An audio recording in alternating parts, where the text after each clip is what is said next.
got a tentative count of 6 wounds to her body. There's a lot of anger there. This is a violent death. We're gonna give it every ounce of the respect that she deserved. Her life mattered. For those most affected by a homicide. I searched my heart to see who would have done this to my mom. It had to have been somebody that she knew. The first 48 is just the beginning. This is not the typical homicide case. That blood on the floor here too? Do we have another victim here? Is he dead? And I'm like, oh my God. It just like light bulb. Come out with your hands up. Is he gonna have a weapon? The defense was going to try to paint Miss Campbell as a very violent aggressor. It was either him or her, so we had a very viable self-defense claim. If they were successful, we knew that he would be acquitted. This is the story of the fight for justice. In the weeks, months, and years. I miss her so much. After the first 48.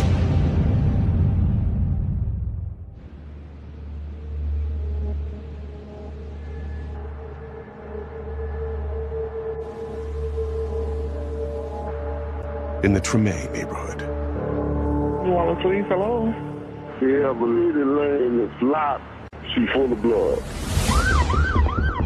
First responders race to the scene. But it's too late. The woman is dead.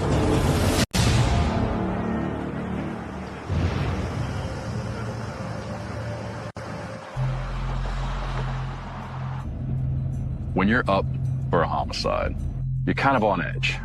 You're just waiting for that bell to ring. And when that bell rings, it's go time. My daddy worked in homicide. This to me is a career, it's not a job. And it is a calling.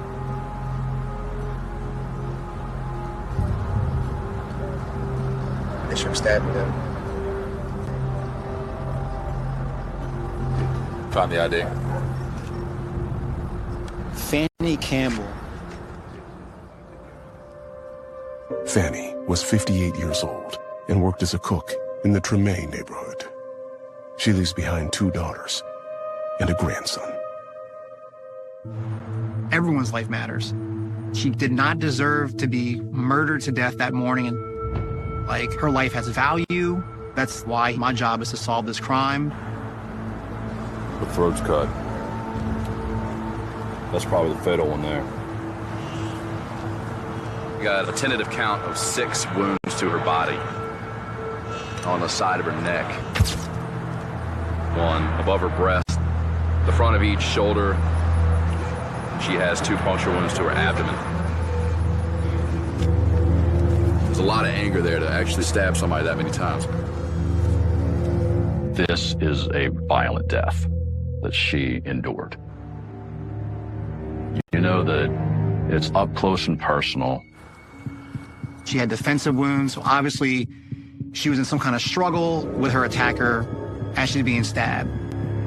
So who, what, when, where, why this happened. All these answers, we don't know. It was just kind of like an atypical crime scene. I take the big picture first and then start moving in smaller and smaller. Perfume. Got some peppermint candies. I wonder if they look at their pockets too and pull all this stuff out. It could have been a robbery that went wrong. But a woman stabbed to death, we lean towards domestic. But, you know, no one heard any screaming or any fighting. And then the white sheet is very uncharacteristic of something happening there, which kind of started making us lean more towards her body was actually discarded there and the crime happened somewhere else. And that was our starting point. This is going to be an old-fashioned whodunit.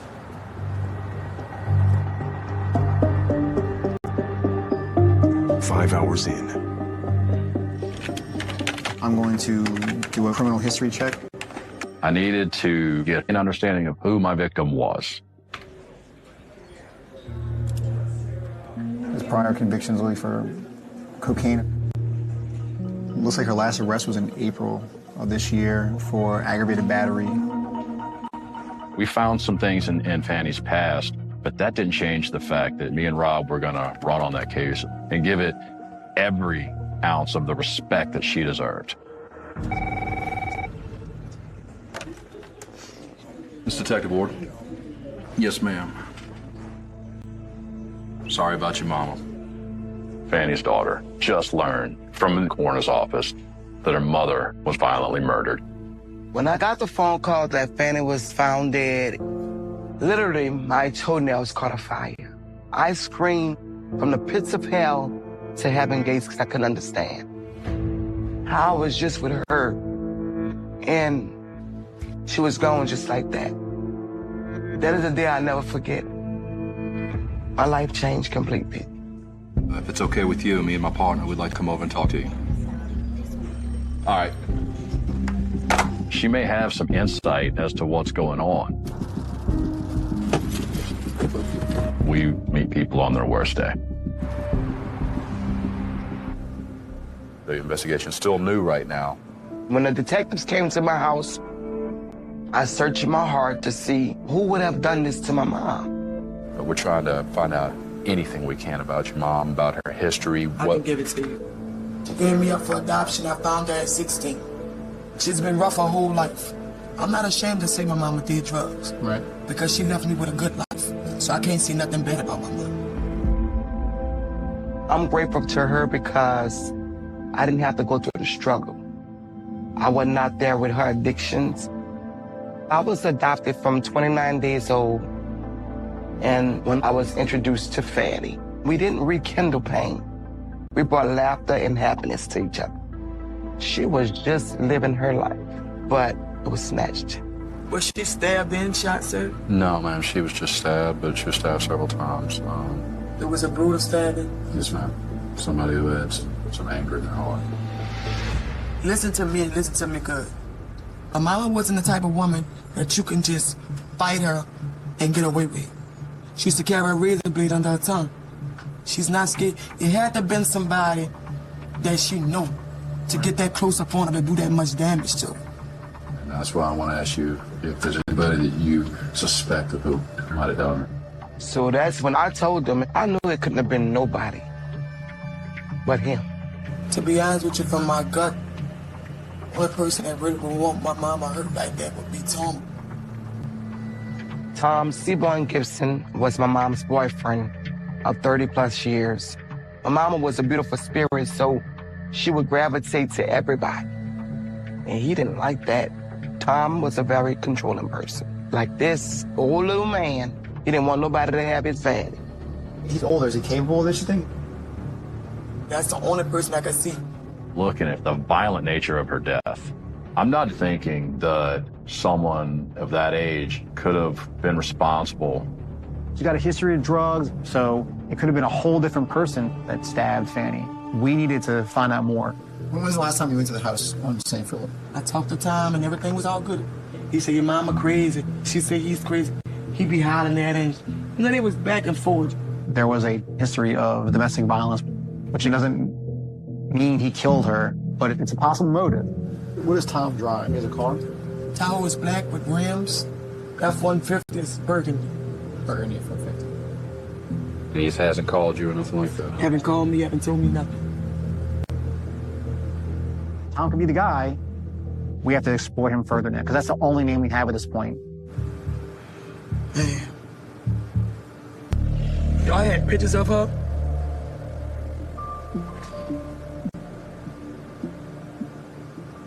She look different than this.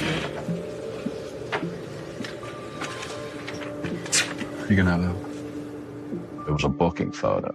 I certainly wasn't going to deny her that opportunity to have that photo of her mama. Very sorry for your loss. It's all right. Your common law wife of 30 years is dead. If everybody else knows it, I'm sure he knows it. Me and Rob thought it was suspicious that Simon hadn't reached out to Danielle. We needed to figure out why. We needed to figure out pretty quick.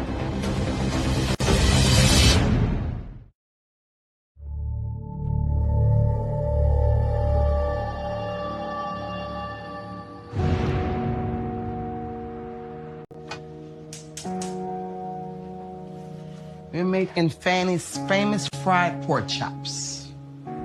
She was just so full of life. Made me smile, kept me going, kept me to where I wanted to be, just like her. So I'm making what I know she would love, chops. We live in a world where everyone judges, but not my mom. She didn't. Me coming out in 1996 out of the closet, my mom was my best friend for that. She said, baby, God don't judge, so how can I judge? That was the most important thing for me in the world. To be whatever I wanted to be. We're gonna do a test. Look at her, ain't that pretty? Even though my mother had her own struggles, she was still my mother and a human being. Well, mama, we get to eat a pork chop together. Oh, this for that. Ooh-wee.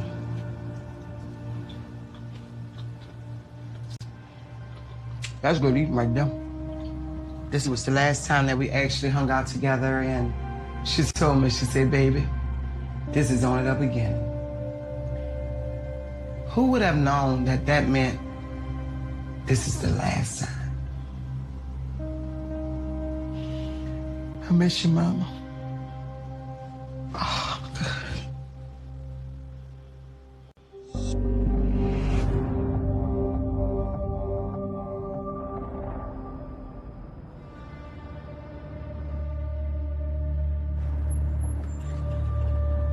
How far away is the house on the field? 4 or 5 blocks.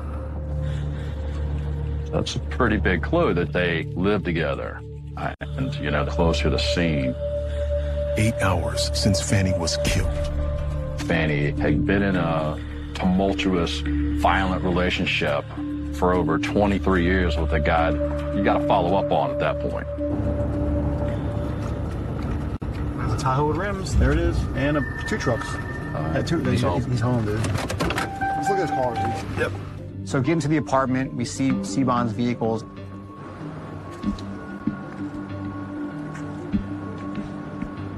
Several peppermints in the back of his truck. We located Peppermint on the scene. Sometimes in an investigation, you get little hints, and I felt like I was in the right direction. See the blood back here, though.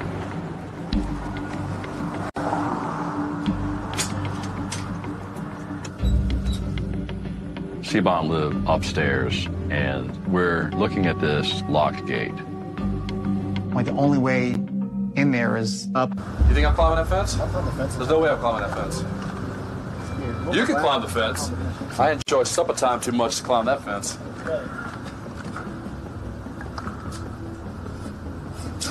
Get it? It's very dark. I see like a broken pane of glass. We don't know if, like, did the crime happen here? Is Tom a victim? Is Tom okay?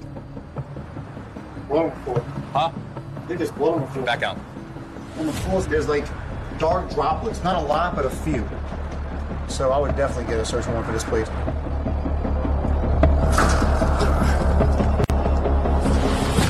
It was a rush. It was exciting knowing that we possibly found the initial crime scene where this crime actually occurred. 11 hours in. While I was typing the warrant for his residence, Rob was looking up Seabond. Seabond Tom Gibson is a retired truck driver who's lived in New Orleans for over 50 years. He's 75 years old. Had parole for attempted secondary murder, 95, 97, so discuss he has aggravated burglary, 93, theft. Just looking at him and his age, it just didn't register that he was our perpetrator.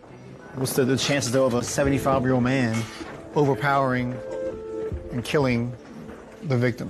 You think this man could drag her down the steps and put her in a truck and dump? You think he's got the strength to do that? I don't know. We had 3 options. A, Seabond did it. He killed Fanny. He somehow got her in this truck, got her to this field, and he's our guy. B, he killed Fanny, and then maybe he killed himself. Or C, Do we have another victim here? Is he dead? This is weird. We'll see what happens, man. See what's in that house. Whole vehicle's still there.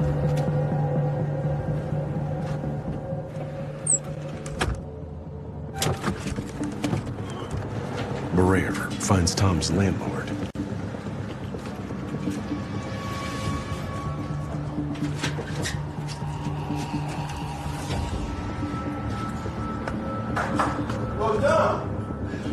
Yo, Dom! And at that point, we didn't know what we were going to find. Come to the door. And look, you see the blood? Just need a couple units to help me and my partner conduct a search. Can you raise crime lab unit for me? I got you something to do. He's alive, but I couldn't see his hands. No, see your hands, Tom. Come out with your hands up. Tom. It was pretty tense. And trying to get him out because is he going to have a weapon?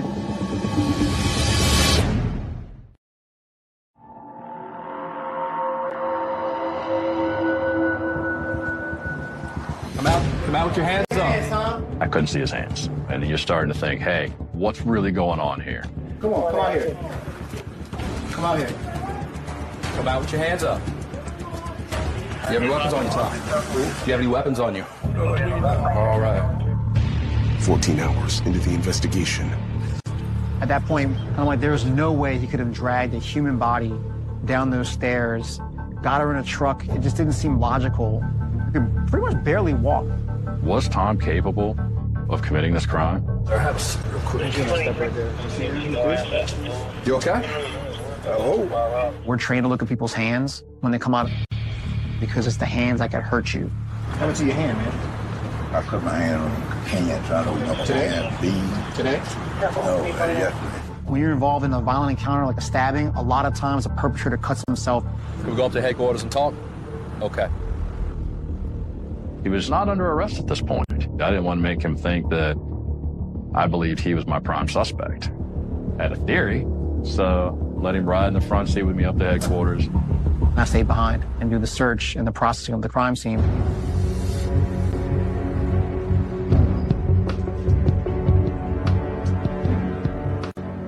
It was really important for me to get him to trust me enough because I need this man to give me information. Can you tell me about what you've been doing all day? I've been home all day. Okay. Well, you have a living girlfriend or wife. What's her name? Fanny Campbell. When was the last time you spoke to Fanny?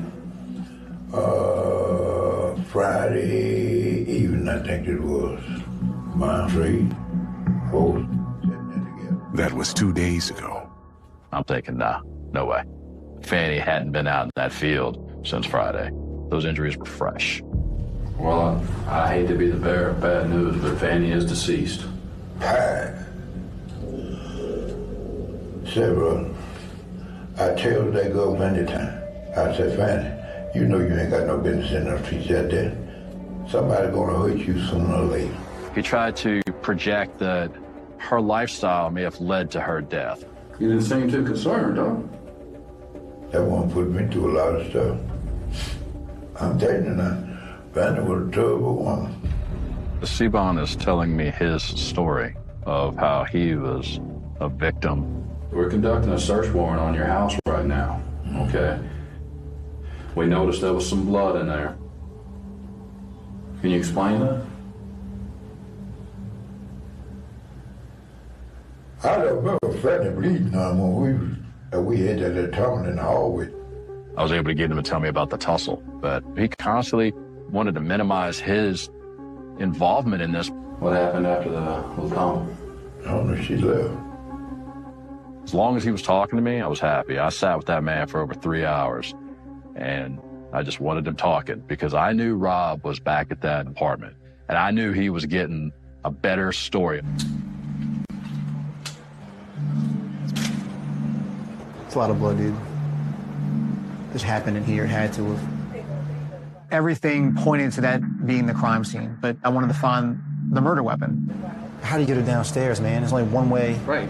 You got Out of this place. He's like 74 years old.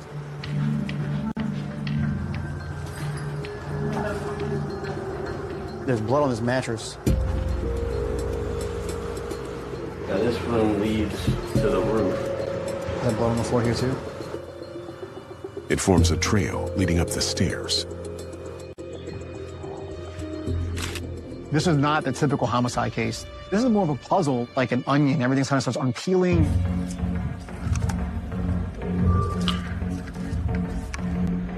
We found a peppermint.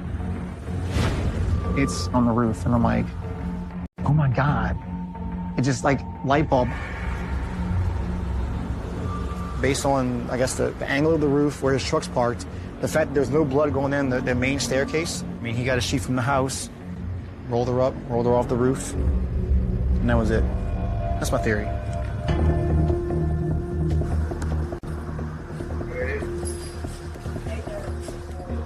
Then,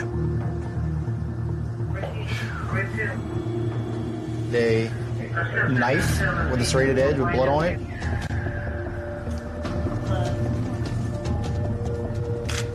At that point, we were pretty confident we found the murder weapon, which is great. That's rare.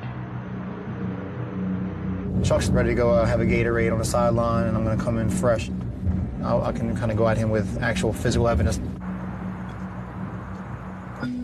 So what's his last story? So I know where I'm going with this.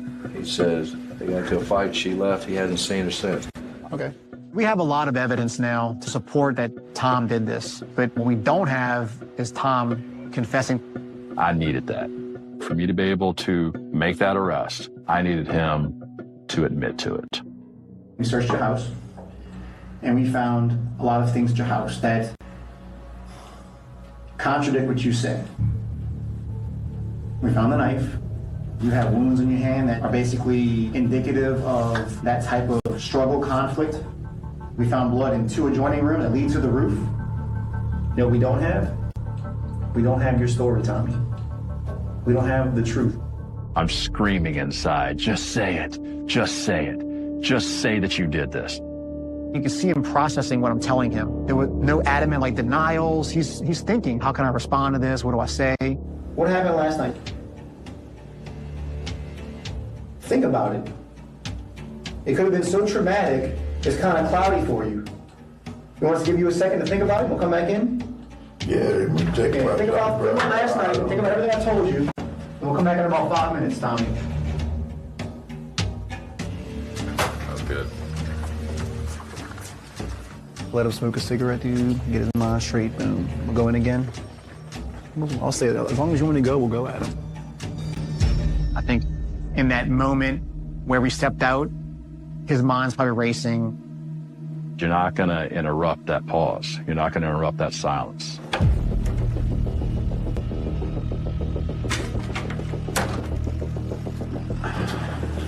Here's some time to think about it. Let's talk. I know it's on your chest. I know you thought about it. Let's talk about last night. Is he going to lawyer up, or is he going to come off it?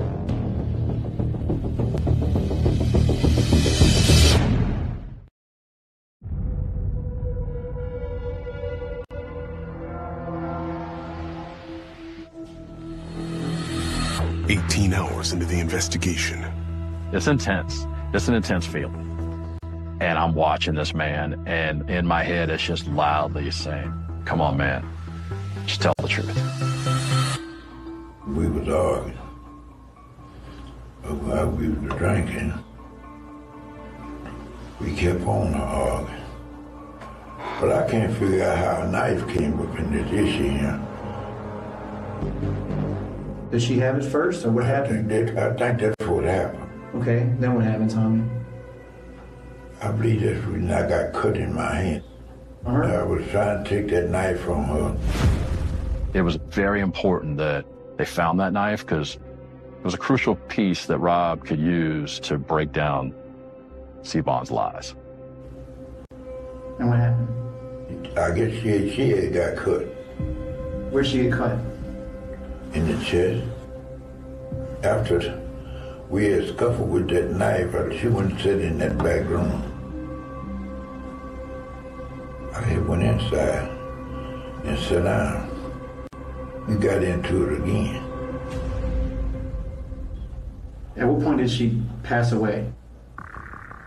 She went to the end of that porch or something, laid down there. I went back inside, but when I come back again, she wasn't moving. Did you put her in something? But that was, I'm trying to think what that sheet I threw over. We had a lot of evidence suggesting that Tom did this, but it's so much stronger when someone admits to doing something. So we put her body on the truck. How'd you get her down? Right off the roof of my truck. Back it up and just roll her in there, one over my bed. That was amazing because we had our theory, and then he filled those gaps in with a statement. Then I got in my truck and left one brought and dropped off. And what happened then? I left one on back home. So I mopped her for a little blood and went on back in the bed and went to sleep. She knew this girl done threatened me so much I'd be scared to be around her. I said, well, it's best for one of us to go down. Well, sit tight 1 second and we'll be right back with you. He tried to make it a self-defense kind of thing, but there were no tears. I didn't see any sympathy, any sorrow, remorse. It was just like, here's what happened. I didn't have sympathy for Siobhan, and I saw how many times she was stabbed, how violently. My sympathy was with Danielle. When I found out that Tom confessed, I cried. Because now, who can you trust? Someone you spend half of your life with can be the person that take your life. Siobhan Gibson is charged with second-degree murder and obstruction of justice. I felt good, but the work wasn't done at this point. There's still a huge step that has to take place, and anything can happen at trial.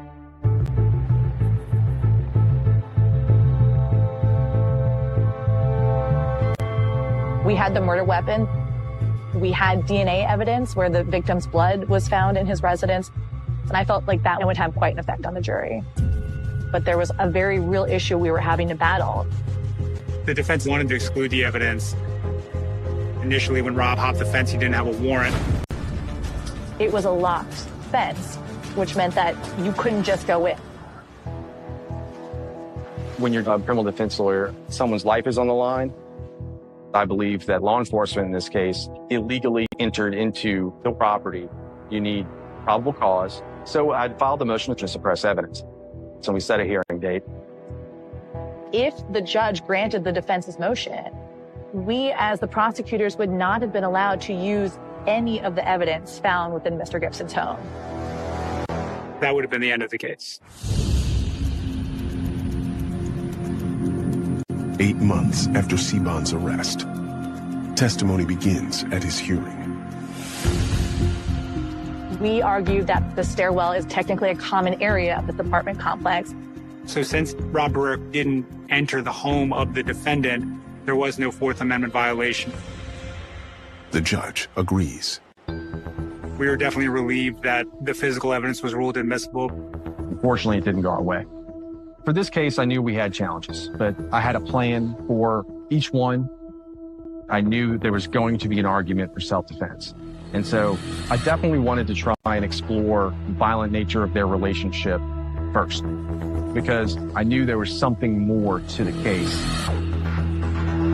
She had previously attacked Mr. Gibson 2 months before the actual incident took place. Here we have a violent offense from Ms. Campbell as the perpetrator to Mr. Gibson as the victim. Mr. Gibson had been attacked. She hit Mr. Gibson over the head with a hammer. She would have these moments of violence and explosive behavior. Mr. Gibson was the victim, but this time, Mr. Gibson fought back. The worst case scenario is that the jury is going to feel for the defendant. The jury was going to see Mr. Gibson as a victim and Ms. Campbell as an aggressor and find Mr. Gibson innocent.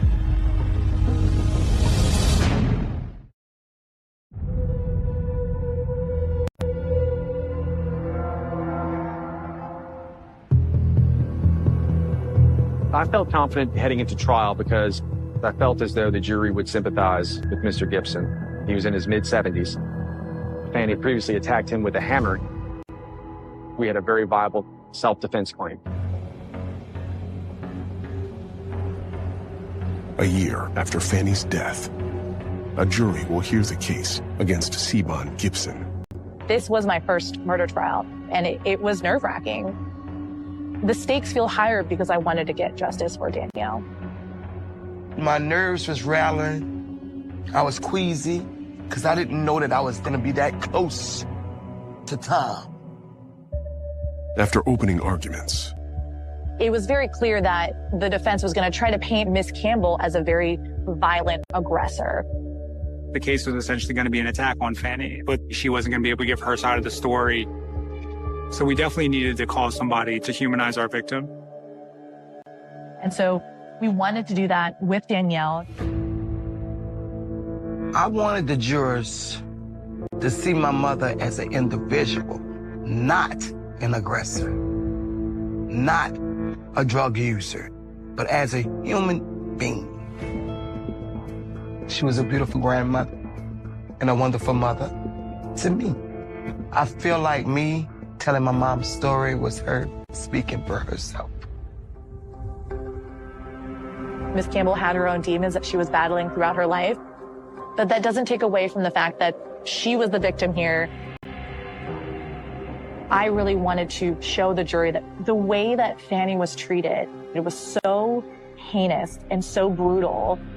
The medical examiner was able to show just how much damage Fanny suffered.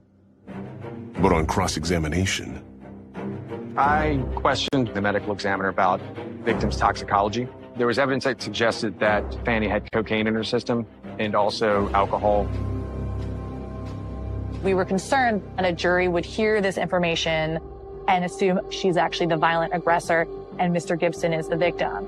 It was either him or her, and he tried to survive. It definitely did go into the defense's theory that this isn't the first time.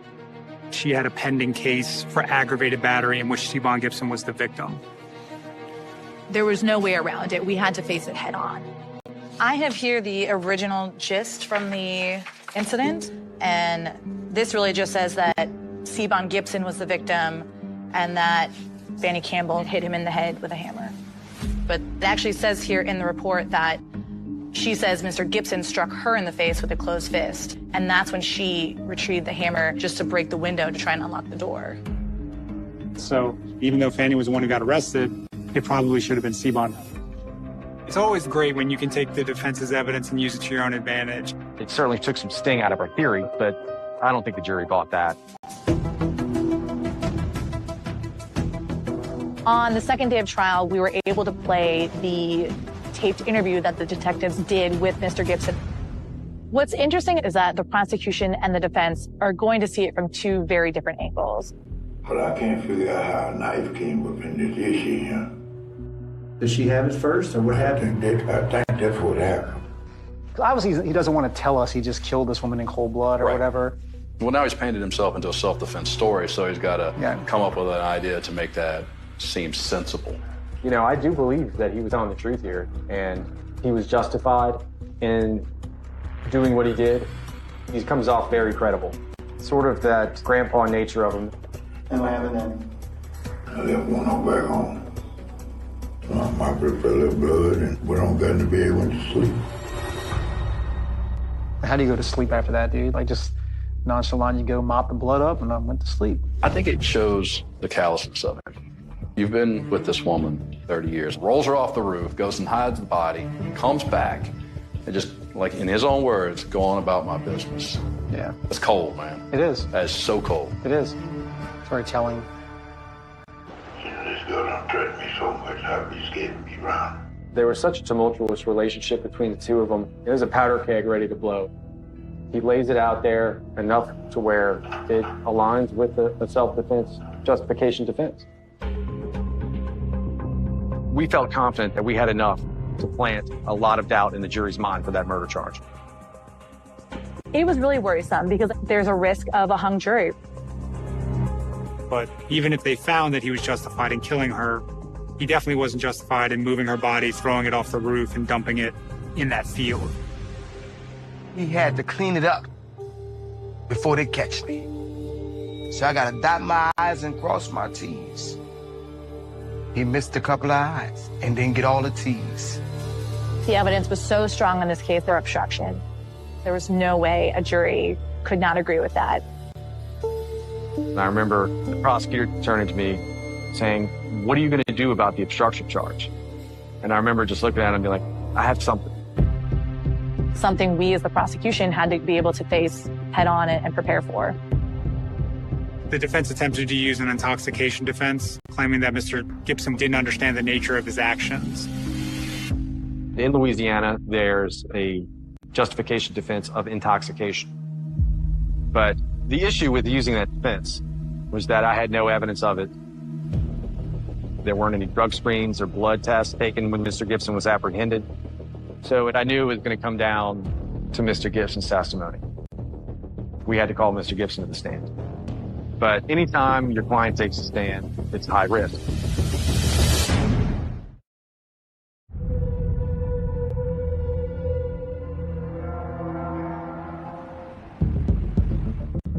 Day 2 of Seabon Gibson's trial.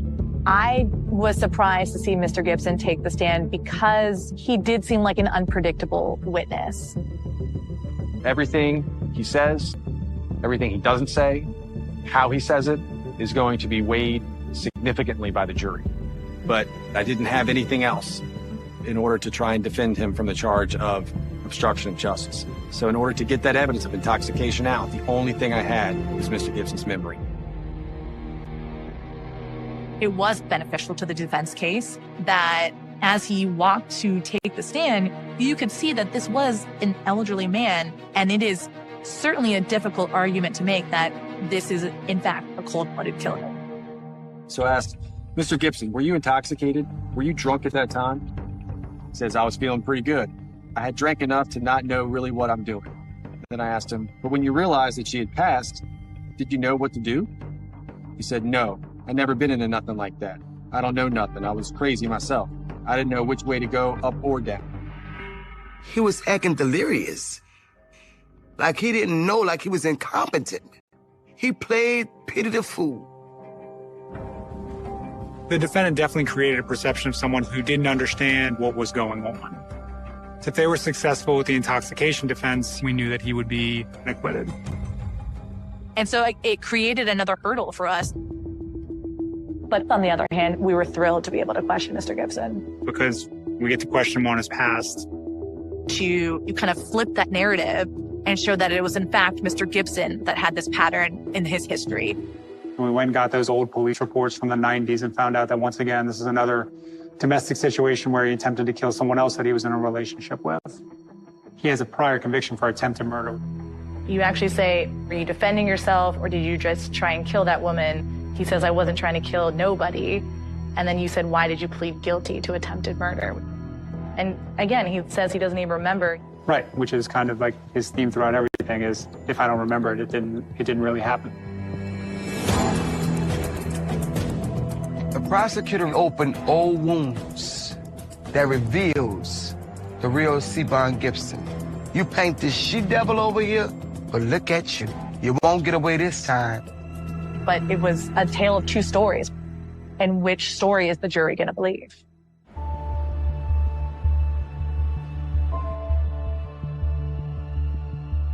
Waiting for a verdict is gut-wrenching. Time kind of stands still. I was getting shocked when my anxiety levels were through the roof, and I prayed. I said, God, I just want justice. After 7 hours of deliberation, they were at a standstill. All 12 members of the jury believed that Mr. Gibson was guilty of something. There were no votes for not guilty, but they could not come to a decision between murder and manslaughter. So ultimately, that led to a hung jury. No. I couldn't understand it. I couldn't grasp it because the evidence was right there clear as day. But then, the jury delivers their verdict on the second charge. They found him guilty as charged of the obstruction, which carried up to 40 years. But the judge could have handed down a sentence of 0 years, and that would have been perfectly fine under the law. I do remember the judge addressing the defendant. He said you had no remorse for her, her daughter, or her grandchild. So I have no remorse for how I'm going to sentence you. He ended up giving Mr. Gibson 27 years. This is basically a life sentence.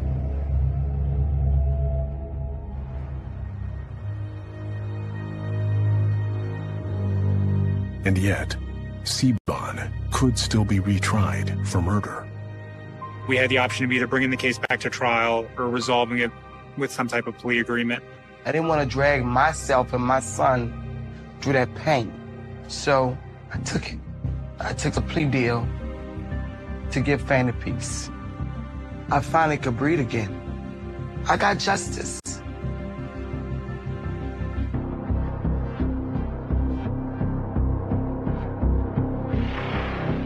Domestic violence, it has no gender, has no race. Don't be afraid to reach out. Speak in behalf of Fanny Elaine Campbell. We were able to give her some dignity. Her life mattered. I think we did right by Fanny.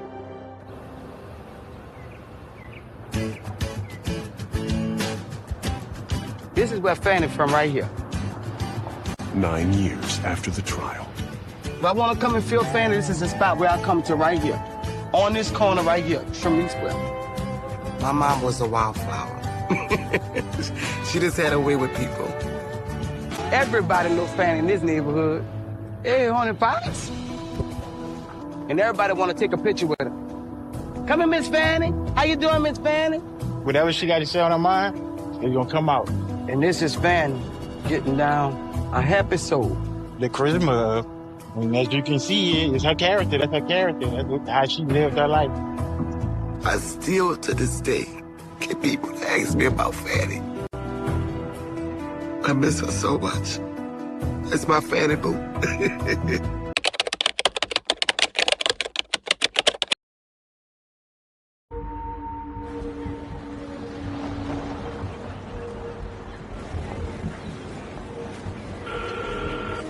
County 911. Been a shooting at Quick Trip gas station.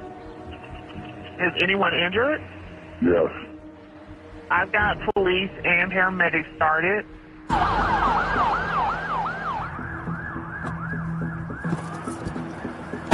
Hey man, stay with me, okay? First responders find a man shot in the head and clinging to life. Keep breathing, stay with us. But he doesn't survive. For those most affected by a homicide, To lose your child, to lose your baby, it hurt me to my core. the first 48 is just the beginning. It looked like the suspects and victim had no previous interactions together. That added to the pressure on me because I knew that this was going to be a random crime. This is the story of the fight for justice. There's no fingerprint that's going to put him at the QT. Is there any identification? The answer is pure and simple, no. My client had not pulled a gun until he felt that his life was in jeopardy. In the weeks, months, and years, If the defense was able to attack that evidence, then it's like a Jenga puzzle. The whole case could topple. after the first 48.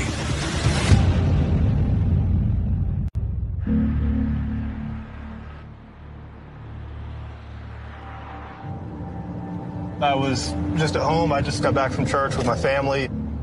This was my first homicide. I was just actually assigned to the homicide unit.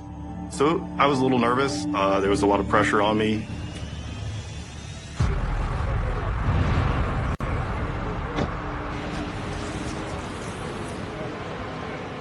Hey.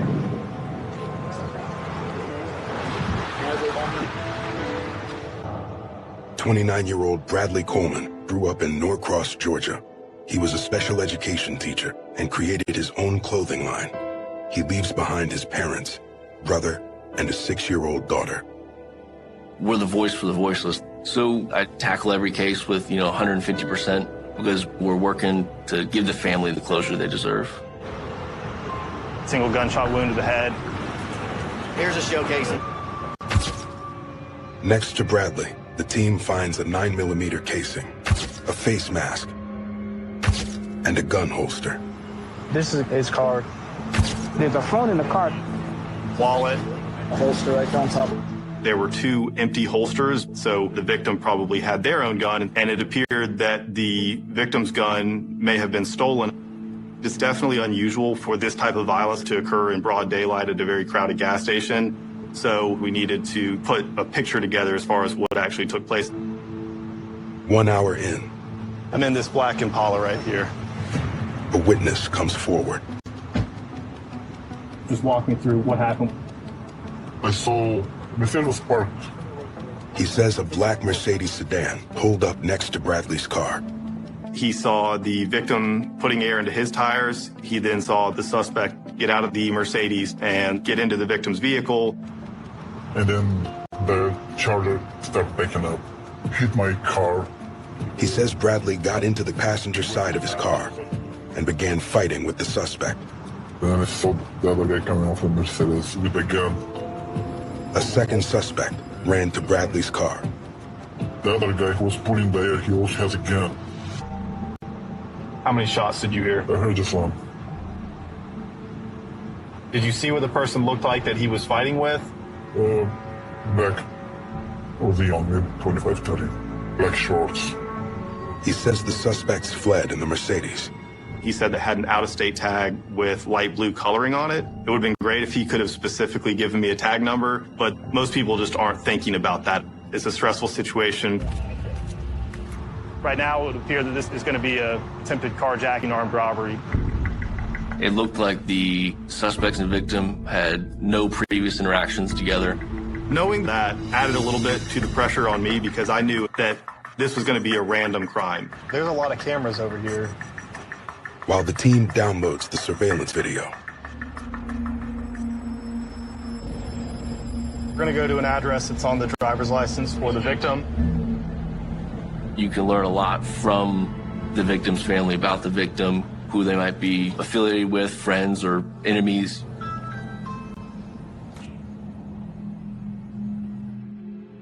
The officer said, "I'm sorry to inform you that Bradley was involved in a shooting. He did not make it from his gunshot wound." At that moment, I think I went into shock. I just could not believe what I was hearing. The first thing came to my mind, who would want to do something like that to Bradley? Everybody loves him. Nobody disliked Bradley. My husband fell to his knees and began to weep. To lose your child, to lose your baby, it hurt me to my core. As hard as you try not to be emotional about these cases, I think it definitely impacts you while you're investigating it. But we learned Bradley's gun was legally bought. It was his gun. He had every right to carry it. So at that point, finding the Mercedes was critical because until I could definitively identify that car, I wasn't going to be able to figure out who was in it. 8 hours in. Did you get your quick trip video? Yes. Knowing that we had surveillance footage, that was huge because the victim can't speak. So hopefully the video could point us in the right direction of our suspects. There's the Mercedes.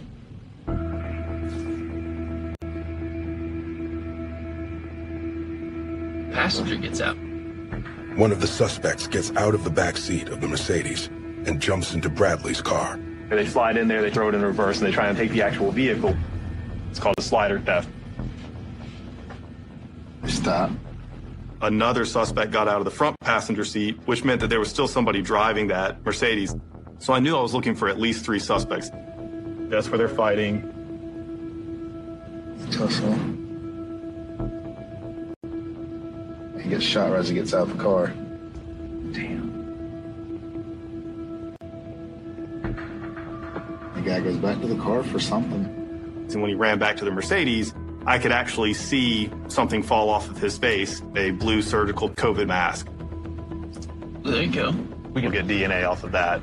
I knew it would take some time to get the DNA back, but that was a huge piece of evidence to have. You can't make out a tag or anything like that. That's the problem. and we weren't able to identify suspects because the cameras were too far away, it was too grainy. So we knew that we needed to start checking the flock cameras and just had to sift through hundreds of images until we located a black Mercedes with a light blue tag.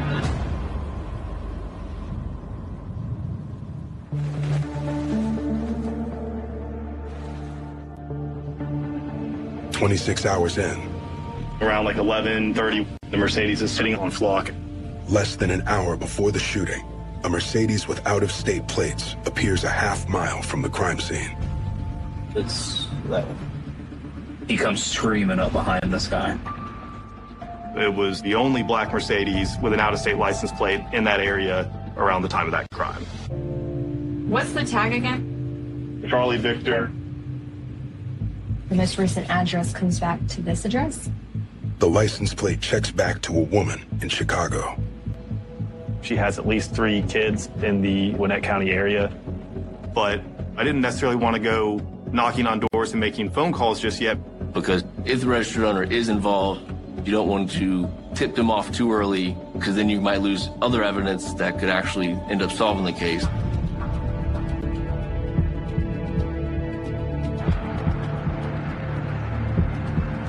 With only 6 hours left in the first 48, They were able to track the vehicle on flock the night before the murder down to Atlanta to a Texaco station. Harrison gets a lead from an officer in the West Precinct. You can see on the street cams that it's in this Texaco for like 30 minutes. We were very hopeful that we were going to be able to get footage from that night prior and actually see who was in the vehicle. Then, Your vehicle's on the move. another flock camera just picked up the Mercedes in DeKalb County, 30 miles southwest of Gwinnett.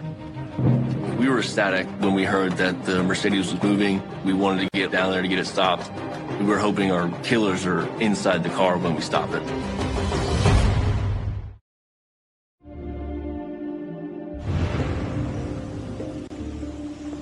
This is where Brad really started playing football. I used to bring him here every day when he was playing in the reg league. Bradley and his dad were really close. My son idolized my husband. He loved his mom, but his daddy was his guy. Brad was the type of kid, he was a leader on the field and off the field. He got a 4-year scholarship, came back, took on that road, coaching, football, basketball. When he passed away, so many people came to us and gave us so many wonderful testimonies about his character and who he was, how he showed up for them. I think about him a lot. I think about him every day. It's an honor to be Brad's father. Hopefully one day we'll have Bradley Coleman's name out here. Yep, yep.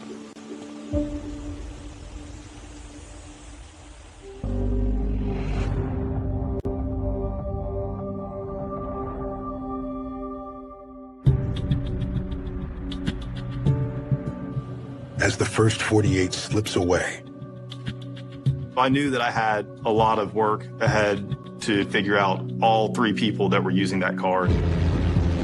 while one team tracks the Mercedes that just appeared on Flock in DeKalb County, Harrison and Jorstad arrive at the gas station where the suspect's vehicle was seen the night before the murder. Let's see if we can find it real quick. Oh, here it is. Pulls up. He gets out of the passenger seat of the car. There we go. Dude, the day of the homicide, one of the suspects was wearing that sweatshirt. This is awesome. Luckily, we were able to get clear face shots of them walking around the aisles and checking out. He bought a blue COVID mask. Damn. That was huge because we knew from the video at Quick Trip, a COVID mask was dropped. Let's see what happens outside. He got out of the driver's seat. This is phenomenal. But I didn't see a third suspect get out of the car. So I knew that it was going to be difficult to identify the third suspect. And we still needed a whole lot more evidence before we were able to arrest the two from the Texaco footage. The next night in Clayton County, an hour south of Gwinnett. We got it. We got it. Patrol locates the suspect vehicle. I was excited. I was hoping that the car was going to have 3 suspects. The same people who were in it at the Texaco and the Quick Trip, possibly with all the evidence, the gun, Bradley's gun. Is that your car? No, it's not. But they find a woman behind the wheel. Whose car is that? I'm not sure whose it is. She claims a man dropped the Mercedes off yesterday after her sister rented it for cash. Once I was able to verify that she had taken possession of that Mercedes after the homicide, I didn't believe that she was going to be involved in the actual homicide. There was a little disappointment, but we knew now that we needed to talk to whoever rented out this vehicle, and hopefully they could point us in the right direction of our suspects.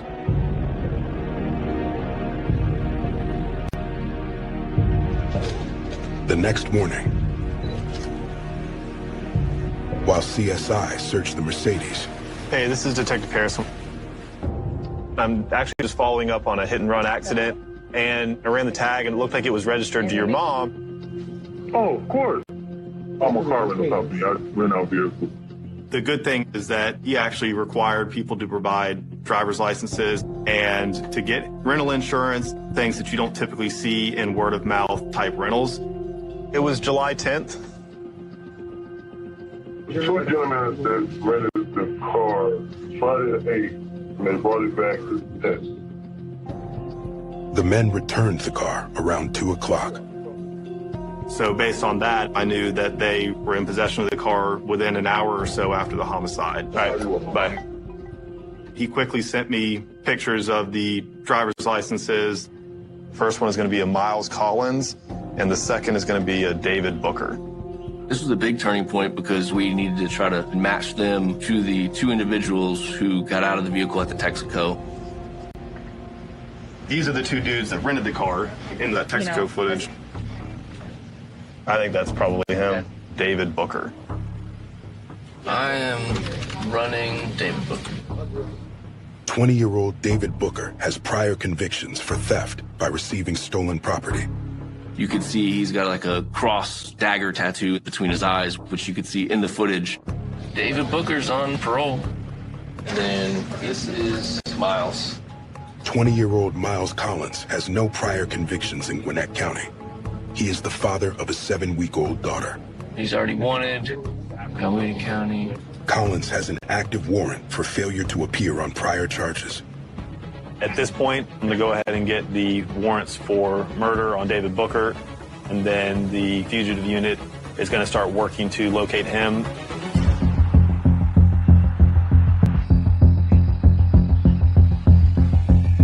A week later, Booker is arrested.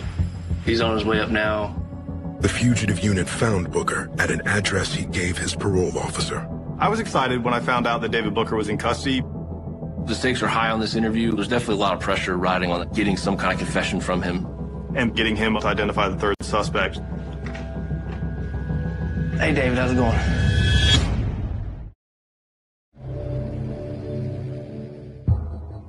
Remember what you were doing back on July 10th? I went to a barbecue on Saturday. Smoked, chilled with my friends. That was really it. What about Friday?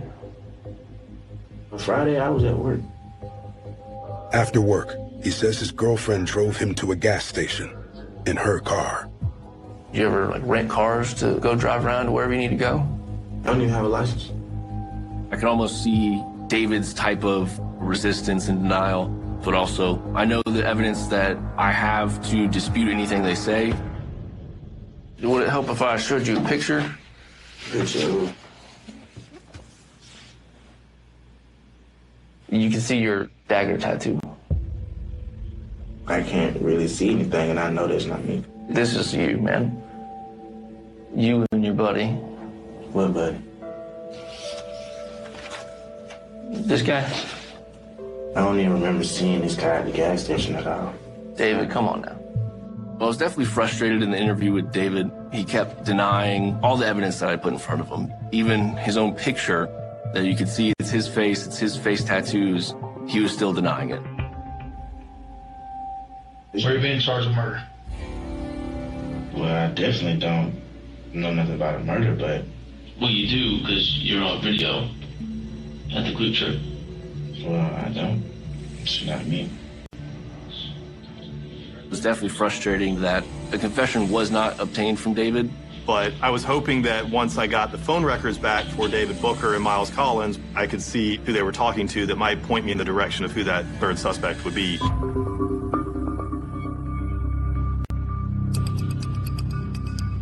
Two weeks into the investigation, He is in custody. the fugitive unit finds Miles Collins in Lithonia, 18 miles south of Gwinnett, and brings him in on his outstanding warrant.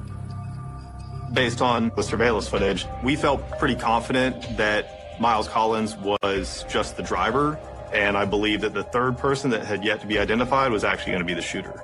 So we were really hopeful that Miles was going to be able to tell us who that third person that we're looking for is. I need to talk to you about what happened a couple of weeks ago over there at that Quick Trip. So talk about that Mercedes that you and David rented a couple days before that. Get this out of the way. Okay. I do know about that Benz. I ran that Benz. Miles claims that he rented the Mercedes to a friend right after he picked it up. And who was that? That man. I don't even know who it was. He didn't have any contact information for Man, and that Man brought the car back to him supposedly after the homicide. So here's my only issue with that. Here you are at a Texaco in Atlanta with the car Saturday morning at about 1:30 a.m. And David was with you. I don't remember. I remember these outfits.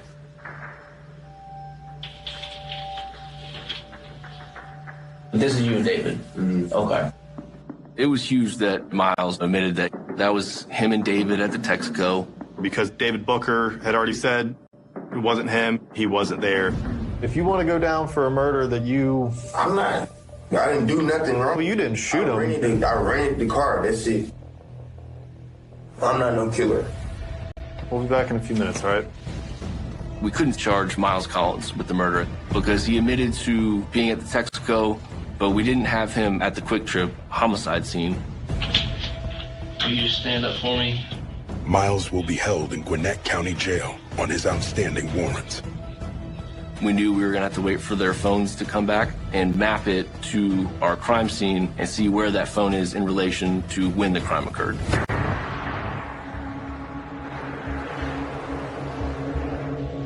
Four days later, the first cell tower hit of interest is going to be on the day of the homicide. The phone records for Collins and Booker are finally in. This puts Miles Collins there in the area when the Mercedes was there. And then the next time it hits, it's hitting down here where they returned the vehicle. So there's definitely enough probable cause to charge them in the murder. And then we were able to see who David and Miles were talking to prior to the homicide and then right after the homicide. Harrison looks up the number. And it was Josiah Hewley. 20-year-old Josiah Hewley has no previous convictions and is the father of a 1-year-old daughter. So I'll send a search warrant application over to the district attorney's office to get his location information from his phone. He's the best suspect I have right now.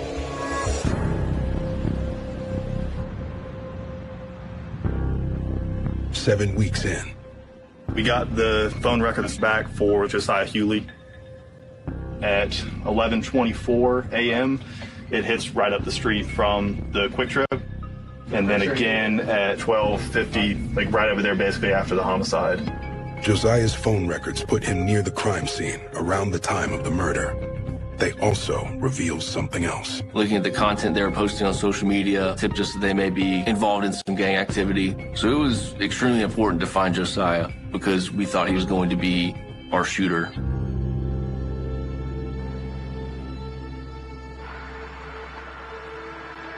After 3 weeks of searching for Josiah, the U.S. Marshals got Josiah taken into custody right as he came out of a job interview. I really needed a confession from Josiah Hewley because I wasn't able to get one from David Booker or Miles Collins. All right, Josiah, I'm Detective Harrison. This is Detective Jorstad. We need to talk about what happened out there at that Quick Trip. I wasn't there. I don't know what you're talking about. Recognize that car? No. At that point, I tried to get him to stop thinking about how this was going to affect him for the rest of his life and just think about the family of Bradley Coleman. You got a little girl, right? He had a little girl too, and she's going to grow up without a dad now because of what happened to him. And now you saying my little girl should grow without a dad too. I think that just kind of all hit him very hard. That kind of flipped something in Josiah. At least you're alive. That family, they will never get to talk to him, see him ever again. Think about that little girl. You could definitely see the internal struggle he was having with trying to do the right thing. I didn't mean to do it. I was panicking. The only reason that happened because I was in fear. I was in fear because I know he got a gun.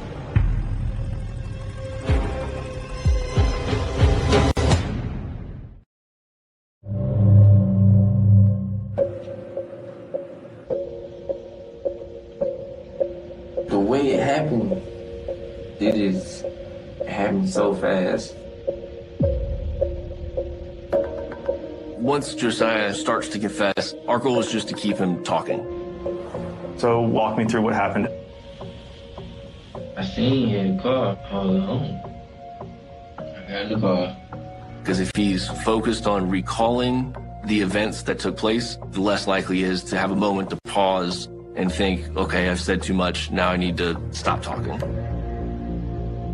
I seen his gun on the passenger seat. So when I seen him get up, I tried to get out of the car. So I'm thinking he was gonna go for his gun. But he jumped in the car. He started hitting me, beating me up. Where was your gun? In my pants.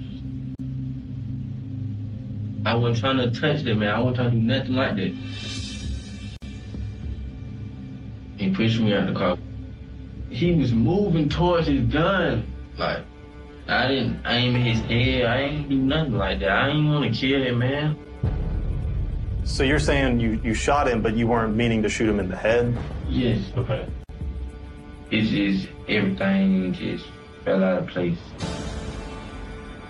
I believed everything up to his self-defense claim. But I do feel like he legitimately did have some remorse for what happened. Just turn around and put your hands behind your rifles. Josiah's DNA matches what was recovered from the mask at the scene. After the interview, I was able to confidently say that Josiah Hewley shot Mr. Coleman, that David Booker was the suspect that got out of the front passenger seat, and then Miles Collins was the driver of that vehicle. All three were charged with Bradley's murder. Josiah's interview was kind of the nail in the coffin. It felt great to successfully close my first homicide case, and it felt really good for me to be able to deliver that result for the family of Bradley Coleman. We were thankful. Now we were waiting to have our day in court.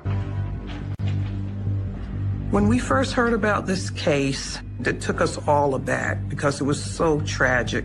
To think that someone could be doing something as harmless as putting air in their tires and they end up killed is unconscionable. My initial assessment was, what in the world am I going to do? What kind of defense can I raise?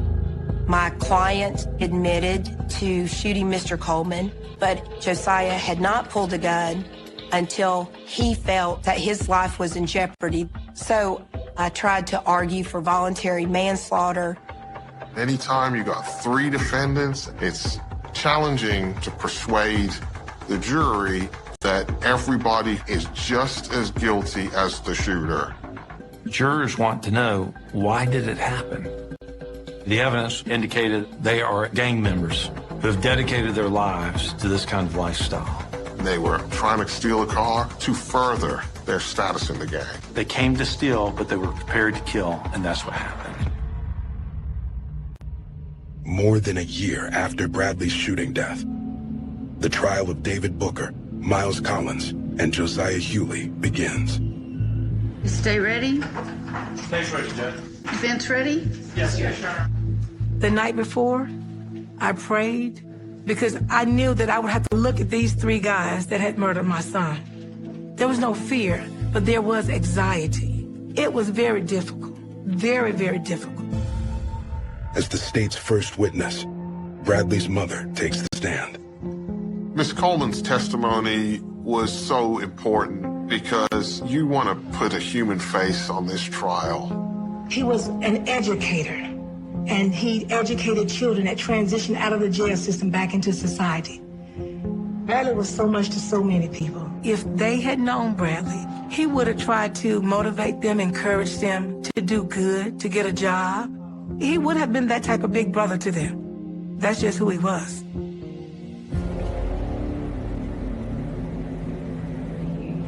Day 3 of the trial, the state calls Miles Collins' girlfriend. Right after David Booker had been arrested, he ended up doing a search warrant at Miles's girlfriend's house.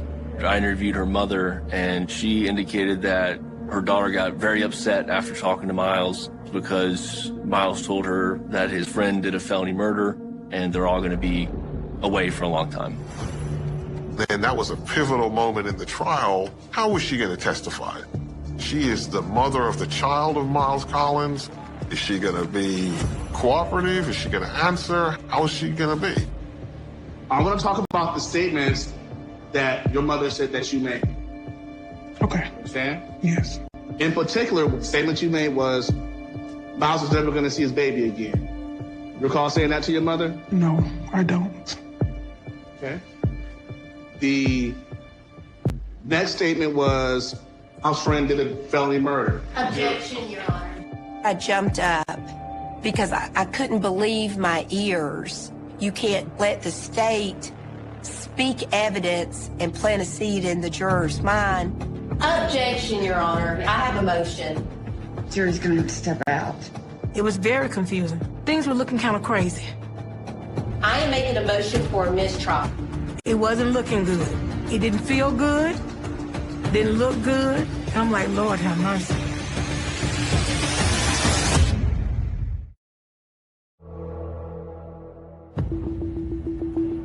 That was a comment by the prosecutor that's now put a statement in one of these young men's mouth that one of their friends committed a felony murder. So I would ask for a mistrial.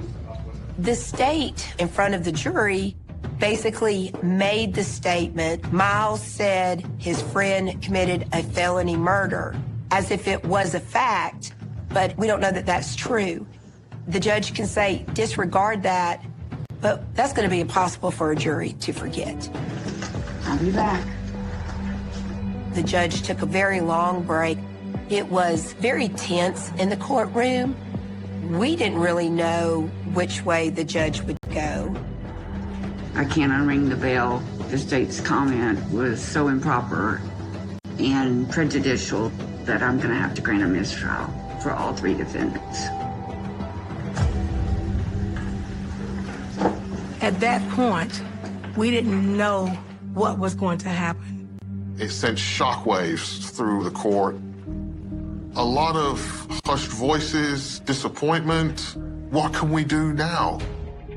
A mistrial, if it's based on prosecutorial misconduct, then the defendant has the protection of double jeopardy. You cannot retry him. But if it's done unintentionally, then that just means that the jury's sent home and we start over again. And that's what happened in this case.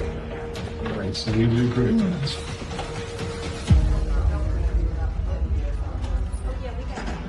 Heading into the retrial, prosecutors Williams and Melvin worked to sharpen their approach.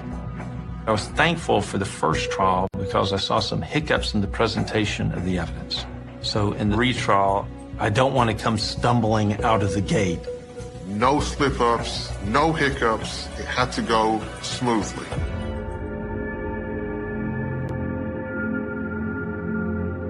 Two 2.5 years after Bradley was killed, the retrial begins.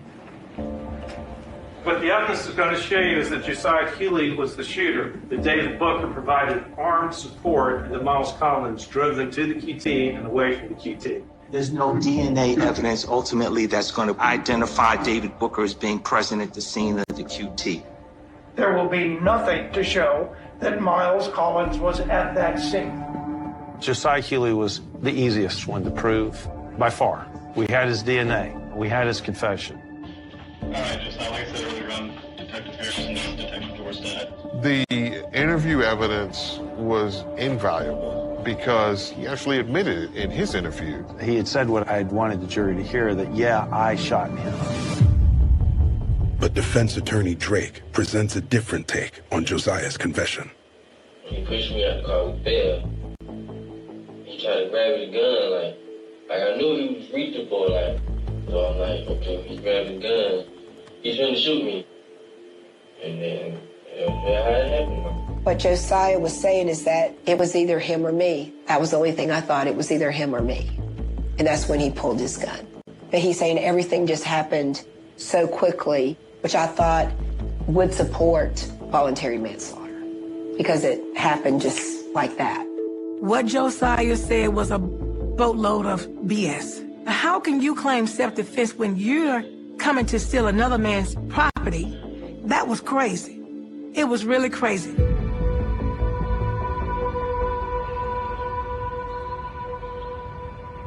I felt confident with Josiah Hewley, but I could definitely see it have going a different way for David Booker and Miles Collins just because there wasn't as much evidence. That's why the cell phone evidence was crucial in the case, because that is hard evidence. This is David Booker's phone information, his digital DNA. This cell data shows where he was during this crime. Look, he's right here, right at the Quick Trip at the time of the murder. And then we've got, following the murder, him leaving and going back to where the Mercedes is ultimately dropped off. That cell phone evidence was absolutely compelling. It was the linchpin of the case. But for Miles Collins, his cell data was the most limited of the three. We don't have the same kind of information with him. So Miles's attorney cross-examines cell data expert John Wilbanks. In fact, there is no phone record from Mr. Collins's phone ever in an area encompasses the Quick Trip, is there? I had no data showing. I don't think I have anything else. Thank you very much, sir. To prove Collins's involvement, the state needs to show why Miles would have been at the scene. Establishing the gang connectivity was vital. The gang evidence provides that motive. The risk, if the defense was able to attack that gang evidence, discredit it, say it doesn't apply, then all of a sudden it's like a Jenga puzzle. The whole case could topple.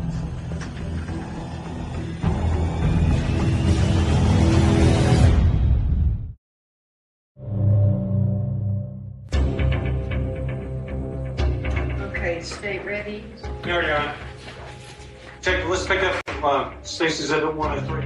And we're trying to show they were connected together through that gang. What's significant about this poster? This was located after a search warrant for Mr. Booker's Instagram account. And looking on some of the social media posts, we're able to make that connection. And what's significant about this is it says 9-3 gangsters with a red broken heart. So right there, big flag, we're dealing with 9-3 gangsters. On this one, the hand sign that Mr. Booker is demonstrating right there, you'll notice that he's doing it in the 9-3 gangster hand sign. What we saw was that David Booker's, Miles Collins were each representing 9-3 Bloods. And the slider crimes is something that the 9-3 Bloods do. In fact, Collins had pleaded guilty to slider crimes before, in Rockdale County, back in 2023. Based on your investigation, were warrants obtained for Miles Collins for the theft of that Ford Explorer? Yes. And that was at a QT gas station? Yes. Right? The jury heard that Mr. Miles Collins had 2 prior slider crimes at QT gas stations. This last one is the chilling video of Mr. Booker flashing his Glock 9, but you'll also notice he's wearing the exact same sweatshirt that he was wearing when they murdered Mr. Coleman. Down here this time, stay close.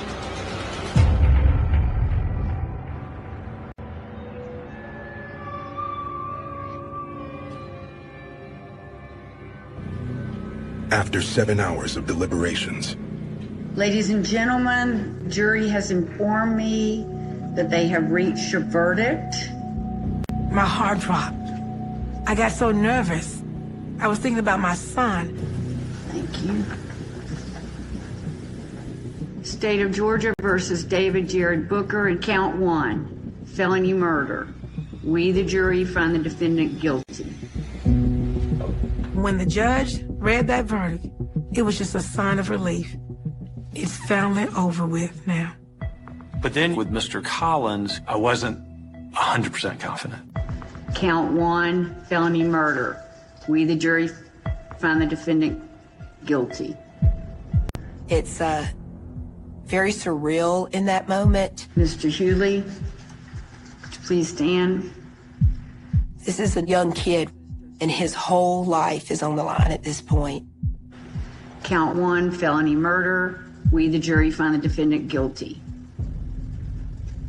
And then the verdict for the gang charges was guilty on all counts for all defendants.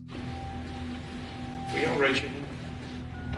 Before the sentencing, Your Honor, a parent should never, ever have to bury their child.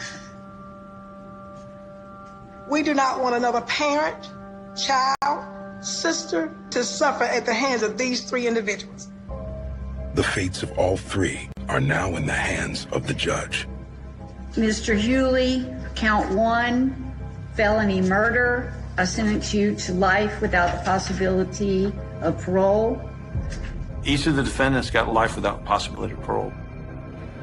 But then, after the judge sentences Miles Collins, After he murdered our son, he turned around and said to my family, I hope you're happy. And that almost set off a riot in the courtroom. Family! It brought a lot of rage to the family because the guilty verdict meant everything to us. All 3 got exactly what they deserved. So a life for a life. That's the way I look at it.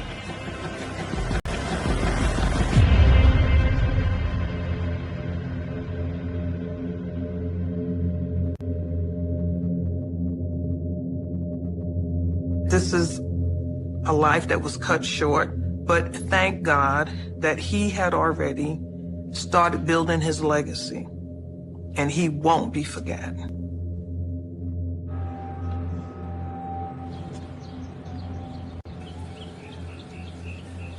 Can you pass me the hangers? It's been 3 years and 23 days today that Bradley has been gone, and we miss him so much. We loved him so much. We're getting ready for a photo shoot, and we wanted to roll out the Legacy Collection, which is the collection that we created after Brad's passing. That's one of the things that's helping us to be able to go on, is continuing his legacy. He created this brand so that he can be able to provide for his daughter and also help with his student athletes. He would use the proceeds from Pasha. This was his pride and joy. It was his baby. Let's get the clothes out over here. Bradley did so much in his 29 years than most people do in a lifetime. Okay, let's start lining them up. He was so kind and so loving. You got everybody? You got everybody in there? He's still speaking to us. His presence is forever with us, leading us, guiding us, directing us.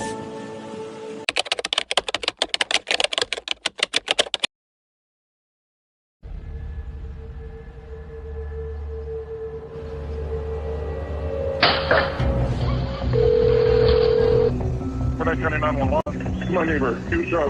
I think he's still alive. We've got paramedics on the way. Gwinnett County 911. I'm a Lyft driver. I was dropping a young man off at his house, and I heard gunshots as I was approaching. And then I saw a guy stumbling across the cul-de-sac. It looked like he'd been shot. So, we did have somebody call it in. Your officers just arrived on scene. We have a black male, obvious gunshot wound, not alert, barely breathing. We need to clear this house. Don't really pick it. We need a body on the way. confirming for 2 more bodies? 2 more. It's like a trail of victims as you were walking into the house. We were thinking that this guy was just a cold-hearted killer.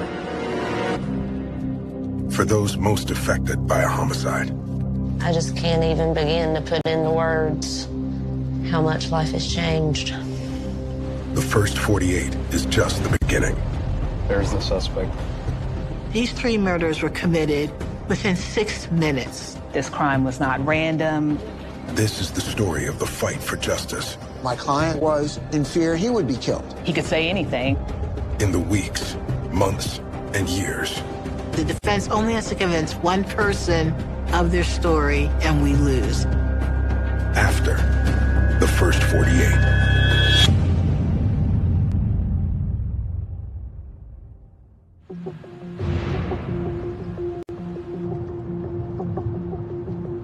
I'd always been interested in policing ever since I was a young kid. As soon as I started it, I just fell in love with it. I was the investigator on call. When I heard triple homicide, I was very shocked. They don't happen very often anywhere, especially in Gwinnett County. You get the chills, body temperature goes up. It's my first triple. We know that 2 of them are still at the house, and the 3rd one ended up not making it on the way to the hospital. The victim at the hospital is a 45-year-old black male. He suffered 3 bullet wounds to the chest and was shot once in the back, shoulder, and leg. When Umasna pulled up, there's so many things that was running through your head at that time. The victim was sitting, kind of propped up, leaning against the door. There's 2 dead bodies in the house. The homeowner. He was inside the house. Robert Caverly. 64-year-old Robert Caverly, known as Bob, worked as a maintenance engineer. He is survived by his mother and 3 brothers. So the guy in the garage, we have no clue who he is. The second victim, he didn't have any identification on him. Somebody told me they saw somebody run around the back in the swamp. Could be the shooter. Yeah. We didn't know where the suspect was. It increases your stress level. You never know if he's going to keep on killing after that. So we called the K-9 unit out. Any available means at our department find this person, they're willing to provide it. We've got some pretty fresh footprints. The back of this area is a giant swamp. I'm not going to be able to really check very well. So it might not be a bad idea to start Air 1. Working on. Air units join the search using thermal imaging cameras that can track body heat. Air 1.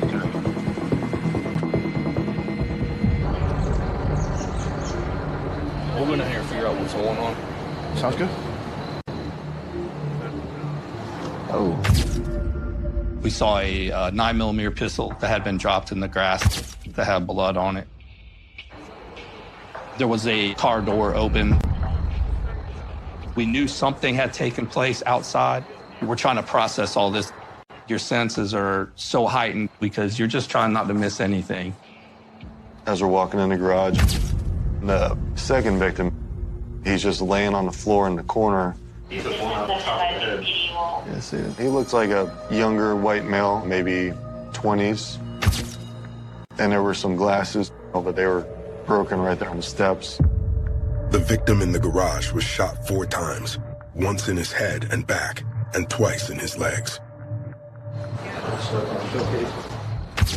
The team finds 14 .40 caliber casings at the scene. What happened here? I don't know. In the living room, He was like that with the pooling of blood. homeowner Bob has 1 gunshot wound to his chest and 1 to his arm. There's a shower case in there. 1 shot on the staircase. Both casings are 9mm. Bob was an older man. It appeared he was shot either coming down the stairs and or while he was trying to get out the front door. You know, at this point, we were thinking that this guy was just a cold-hearted killer. Like he was dead set on looking for something, because it's like a trail of victims as you were walking into the house. Upstairs. In here, I assume that's Junior's room. As we were going through the residence, we located a child's bedroom. Did we search the house of this kid? I did it myself. Okay. And they never had seen this young child, so we were very concerned. That's bad. Worst case scenario is whoever committed the 3 homicides took the child with them, that we possibly have a kidnapping that occurred. Then, Homeowner here, directly to the left. He said the Bob guy had just gotten roommate maybe a few months ago or earlier this year. There was a kid, a black male, yeah, and then a female. So that wasn't Bob's kid? No. So we reached out to the Gwinnett School Police to try and find out, hey, are there any students that live at this house? That way we could find some kind of, the name of the kid, and also if there's an emergency contact. There was a huge sense of urgency to locate the child. If we did have a kidnap scenario, that changes up absolutely everything. 2 hours in, as officers search for the child. We've located the full blanket. The dog was able to pick up a scent. We're going to try and cast around this area. I'll see if we can find anything. And then, just 1 block from the crime scene. We've located a house with a crawl space that was open. Inside, we've located a bunch of muddy clothes, a couple bags, and an AK pistol. Finding this discovery, it's a big deal. Having narcotics in the bag, having additional guns, it shows that there's likely a motive behind why this person had come here and committed these crimes. But it's also makes you wonder, what's his end game? Air 1 checked the swamp. They've got no heat, so I have nowhere to redeploy to try anything. We're all pretty tense. The worst thing that could happen in this case, having the killer on the loose, is that he could go and do more home invasions and ultimately hurt more people. 3.5 hours in. Hey, Lieutenant Bozeman's got the number for the 5-year-old's mom. The school police were able to tell us who was the guardian of the child. She's in a hotel in Norcross. The woman is the fiance of the victim who died at the hospital. Hello? Hey, this is Corporal Loomis with Gwinnett Police. How are you? Yes, sir. I was trying to see if anything happened at my house today because somebody called me and said the house had got shut up. We were trying to get in touch with you just to make sure you're okay. And were you here earlier today at all? No, sir. I haven't been there. I left Thursday night. She says she left the house 2 days ago after a fight with her fiance. Okay. Loomis asks her about the missing child. We were just curious. Is he with you? She's with my sister-in-law. We were all real relieved. The child was with one of her relatives, so that was a lot of weight off our shoulders. Who else was here at the house who wore glasses? Stephen Finch. 33-year-old Stephen Finch worked as a filleter for a local seafood company. He leaves behind his parents, 2 sisters, and 2 brothers. She was over there earlier. She says she spoke with her fiance on the phone a few hours ago, and he was hanging out with Stephen. Stephen just came back up from Cordell, Georgia. He wanted to come up here and visit. They were just hanging out throwing darts in the garage. Did they say what they were going to do today? No, he didn't because we had plans. So I got a hotel room. We're just trying to have some alone time and see if we can work things out. Can you just tell me if he's alive? It was bad. Okay. I'm sorry. He passed away. No! Oh my God! I'll be there soon, okay? She hung up. It's tough. It's hard to not get emotional because it's almost like you're there with them because you can just feel their emotions through the phone. 4 hours in. Are you Jennifer? Yes. Loomis and Corporal Smith meet the fiancé of the victim who died at the hospital. We were trying to learn about the other victims so we could figure out if they had any enemies or any relationships with family members that were going sour, anything like that whatsoever. When was the last time you were at the house? Yesterday when I got off, I got some clothes. If he said, I might as well tell the truth. I have no clue who did it.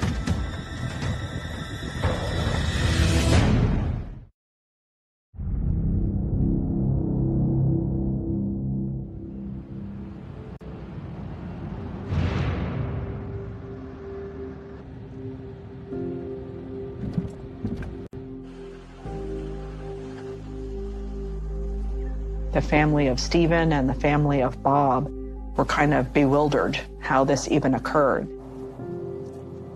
When you lose a loved one in a traumatic situation where you don't have any time to prepare, there's no goodbye. It's just a sudden tearing of this person out of your life. Jessica Gatlin, Stephen Finch's sister, shared some of his drawings that he did, which are just kind of incredible.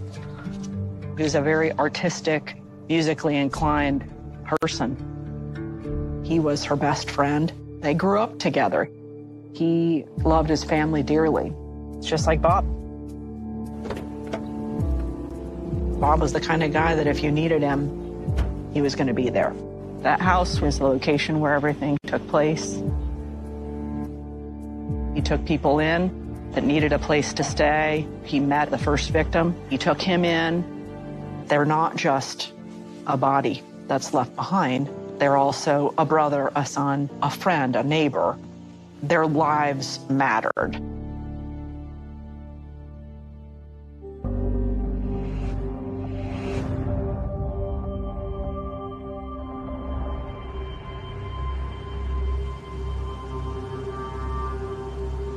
What's his name? The boy named Justin. 4 hours after the shooting deaths of Bob, Stephen, and the first victim. As we're talking to her, she says she thinks she may know who's involved with this. They were selling drugs, and Justin was like the guy that used to go rob everybody and beat them and stuff like that. She said that her boyfriend was involved with some drugs. And I don't know Justin's last name, but you can find out because Justin's brother got killed at his hotel not too long ago, running from the police. He shot the police dog. Then they thought. She says Justin thought her fiancé had set his brother up. I know Justin was threatening him. So we were able to look up that police call, and we figured out who this Justin's brother was. And then we were able to figure out that Justin is actually Justice Lusk. This Justin? That's him. She identifies 21-year-old Justice Lusk as the man she knows as Justin. Justice works in landscaping. He has no prior convictions. That gave us our first lead in the case on who to go look for. But just because someone gives you a name doesn't give you enough probable cause to just go arrest them. We're going to try and find where this person is right now so we can try and backtrack his movement and put them at the scene. So Mello on scene says they were able to access the ring camera across the street. All right, let's go. It's amazing the smallest things that could give you hope in a case. Loomis and I, we were both trying to get the same information at the same time to find out who the suspect was. There was quite a few doorbell cams in the cul-de-sac down there, and you could tell one of them had a very good view. You want to come watch this video? I got to pull up.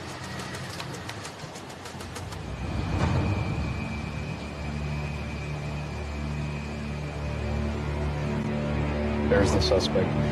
Camera drops him off. He's wearing sweatpants and like a bluish or grayish hoodie. Don't you start it.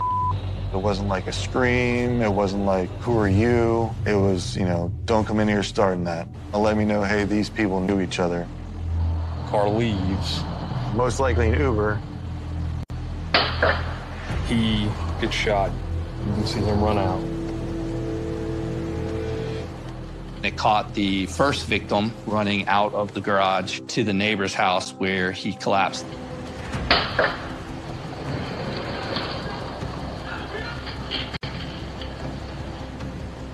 The other car comes back.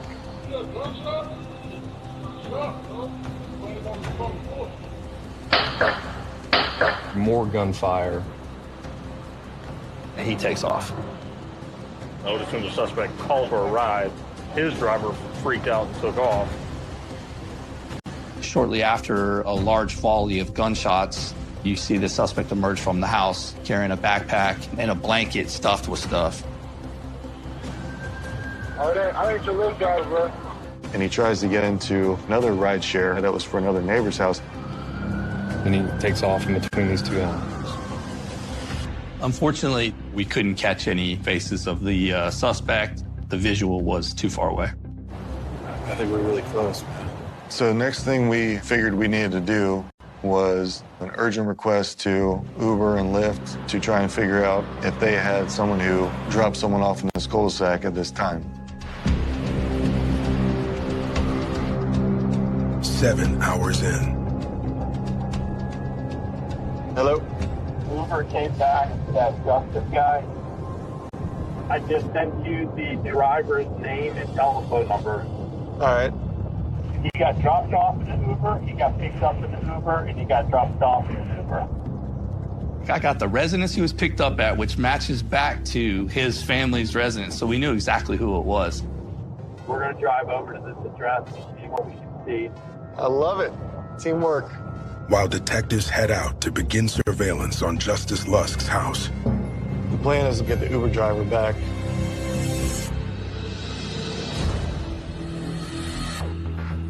At that point, I had a name on who to look at. So another way to verify that this was Justice Lusk, put his driver's license photo into a photographic lineup. Because, you know, what if someone else had Justice's phone and was using his own Uber account? So I was hoping that he could be another piece from my puzzle. Okay, bud. How you doing? Okay, so we're investigating a homicide that occurred earlier this afternoon. This is the area that it happened. Sergeant Richter shows the driver a map of the cul-de-sac where the shooting took place. Do you remember this particular customer? Yeah, I know this guy. Okay, so what I'm going to do, I'm going to show you a group of 6 photographs, okay? Basically, look at the pictures. If you recognize somebody, tell me which one and why.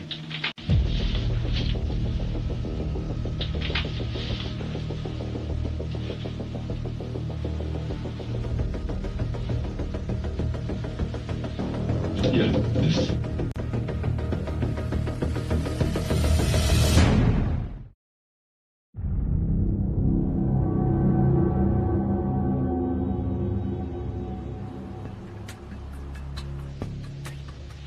He picked it. He positively identified Justice Lusk in a photo lineup. Okay, do you want to just circle the number and initial it? Yeah. At that point, I got enough for probable cause to take warrants on him. I felt very confident that Justice was the person who committed all these crimes. You're gonna have to do a search warrant at that house. Yeah. I mean, it would be nice to get him off the streets tonight.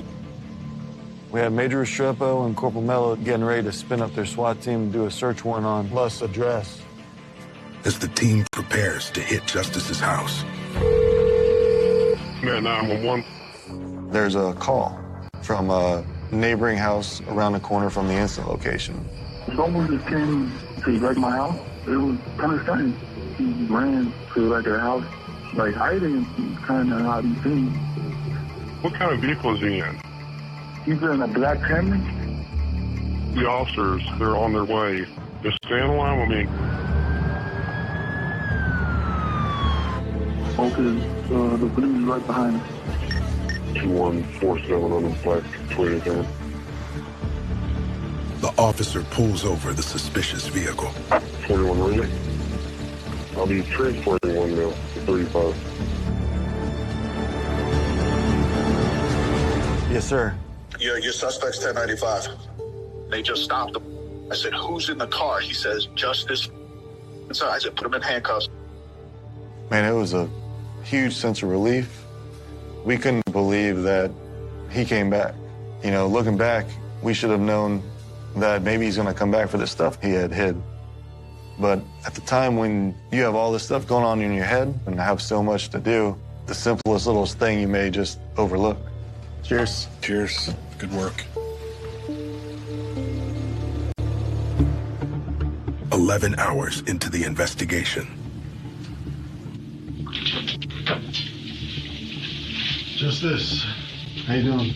Our goal is to get him to talk to us and see if we can figure out why he committed these crimes. So the reason why they saw your car and came about is some people saw you walking behind their house. And what were you looking for back there? No, I got a friend who stay over there. I was trying to see how far we was away from the house. Where's your friend live? Next street over. We really took our time. We didn't want to go in there right away and just go at him. We wanted him to get real comfortable with himself. We wanted to know how he knows these people, where he was earlier, where he came from, and just kind of walk him right into that garage. Did you scare some people walking behind their houses? Why wouldn't you just drive the car around? Because they said they had it blocked off. And then I heard the news had homicide something over there in the area.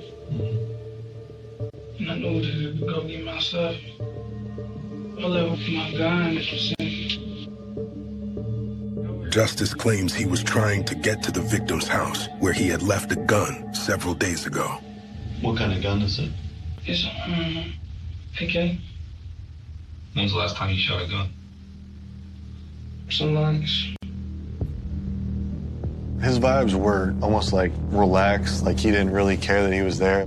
Why were you going this late to get that stuff? I wanted to hurry up and get it, and that's mine, it's in my name, you know what I'm saying?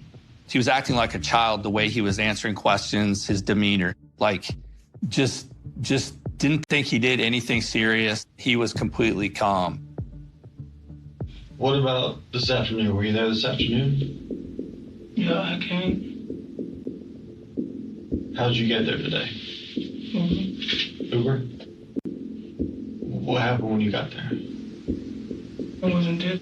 It's all over. Okay. But you walk into the garage? No. Yeah, you do. Of course, Loomis and I both know that that's a lie. At that point, we had enough. We had let Justice tell us, all the lines of BS. So at that point, we're showing them a couple cars that we got in our hands. You know what's amazing about that cul-de-sac, Justice? What? All the video cameras.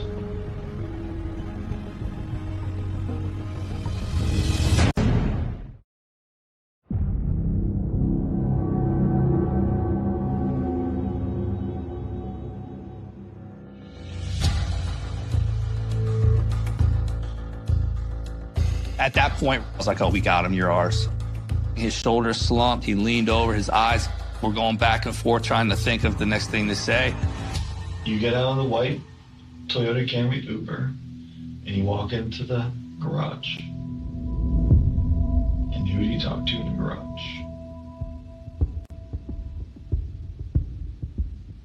I was talking to Justice admits he spoke with the first victim, the man who died at the hospital. What were y'all arguing about? They was like trying to keep my guns. I can see how that would be upsetting. Yeah.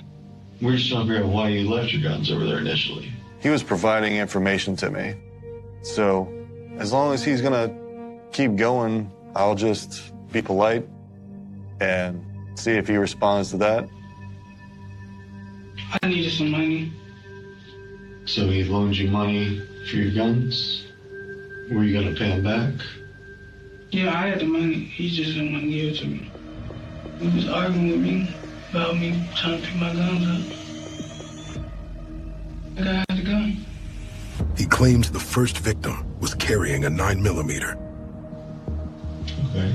And did you shoot him because he had a gun, or? Yes, I have. When I came to the garage, he was clutching at me. He got his hand ready on the gun, so I felt threatened. It didn't make any sense. Justice knew this guy. They had made that arrangement. I don't know why he assumed that, the first victim's going to just come up and shoot him. Is that the black and silver one in the front yard? I grabbed that too. You may have dropped it by accident. How many times did you shoot the second guy that was in the garage? I think 2. He admits shooting the second victim, Stephen Finch. Which one did you use to shoot them? No. So you go in the house? No, I go upstairs. Okay, is that when Bob, the old white dude, is coming down the steps? Yeah, he was like, what's going on? How many times did you shoot him? 2. It was extremely surprising that he so easily confessed to shooting all 3 people in the house. That rarely happens. You regret what you did? I just wanted him to get my stuff and leave and never come over there again. He didn't say yes or no, but he had 0 remorse. It appeared that he did not care. He just took 3 lives whatsoever. All he cared about was getting his stuff back.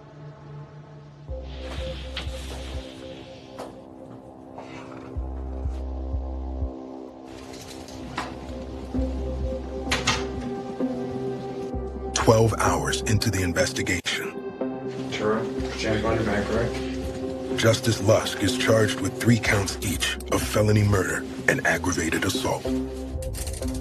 After the arrest, it's just the beginning. The district attorney's office is the ones who are going to prosecute the case.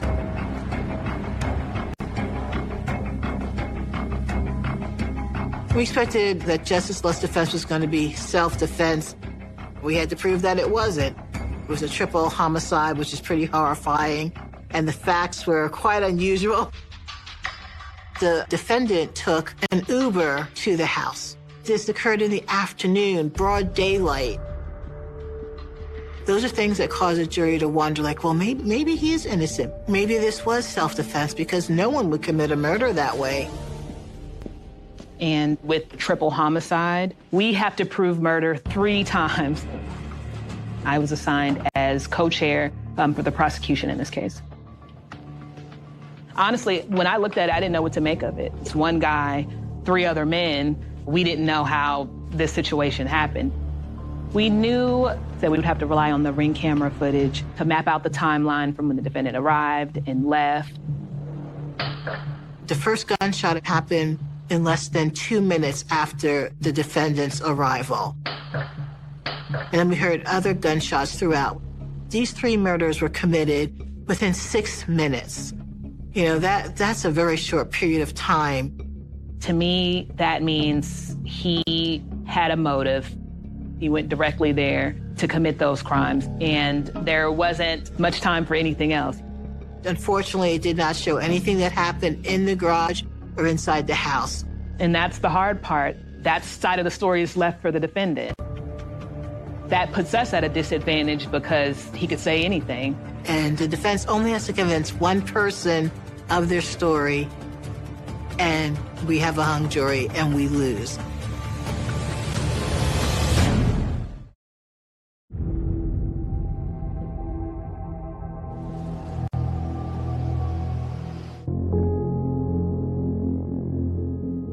In regards to self-defense, you have to establish factually that the shooter, Justice, had no choice, that he was in fear he would be killed.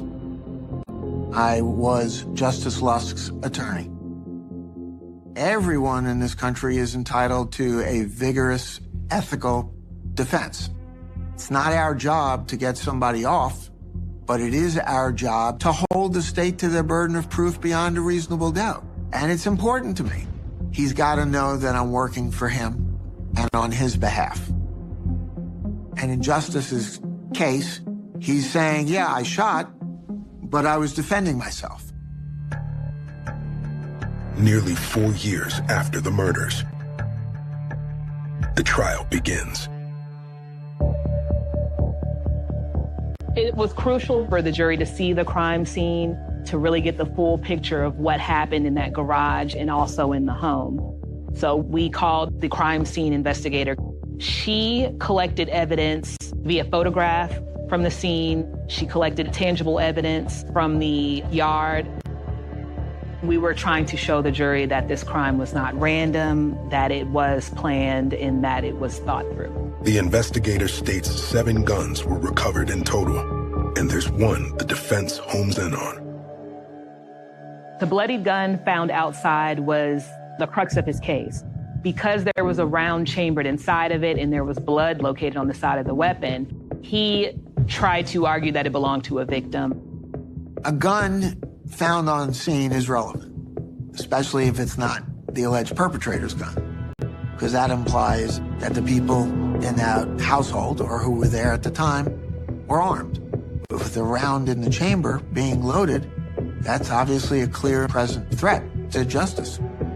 There is some argument for it belonging to a victim, but where the gun was located in the yard, no victim ever walks in that direction. So when you look on the ring cameras from when Justice Lusk arrives to when he leaves, he's the only person that ever walks in that direction. And that is only their statement that that gun belonged to one of our victims. There is no evidence that it did. The state calls its final witness. The medical examiner's testimony and the autopsies completely contradict Justice Lusk's position that he was facing some type of imminent threat. So with victim 1, there were 6 gunshot wounds or grazes. The positioning of the grazes are interesting because his graze is across the chest, and what Dr. Terry said was that it looks like that graze was connected to the entry wound from his shoulder, meaning that he was shot several times while being in a lower position. Mr. Stephen Finch, in the way Stephen was found, it looked like he was sitting in a chair, and then he gets shot in the knee. He falls over right in that doorway, and then Justice Lusk actually walks over him and shoots him in the head. He was shot in the back of his head facing away from the shooter. That, to me, is indicative that he was not being aggressive towards him. Of course, the state is going to argue that that person was turning away, but the counter-argument is still there that that person still may have been armed. Still doesn't mean that a split second prior to being shot, they didn't pose a threat or danger to the person who shot them. And during cross, the defense focuses on another detail in the ME's report. All 3 of the decedent's cases, they all had either cocaine metabolites, THC, or amphetamines or methamphetamine in their system. That could have jacked them up, made them aggressive. I think the defense wants to bring this up because they want to muddy any sympathy that the jurors could have for the victims. In the perfect world, it shouldn't matter whether they're perfect people or not, but we know this isn't a perfect world. What these reports don't show is when these drugs were ingested. Could have been days prior. These are blood screens. We don't know that those drugs had any effect on them at all. And if Justice Lusk decided to stay at his own home and not enter Robert Caverly's home, this wouldn't have happened. The prosecution rests, and the defense calls its sole witness to the stand. Justice wanted to be heard. I said, and you got a story to tell. They need to hear how frightened you were, that you thought it was your life at stake. If he did a good job, maybe you'd have 1, maybe 2 people who would give him the benefit of the doubt. We didn't need to convince all 12, just 1.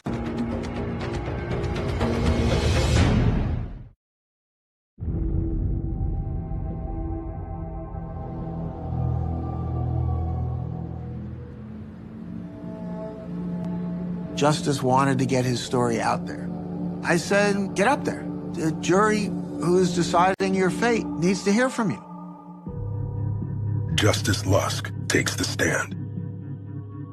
Justice went over there to retrieve his gun that was collateral for a purported loan with decedent number 1. And he came in contact with decedent number 1, and decedent number 2 was close by. He felt threatened by both of them.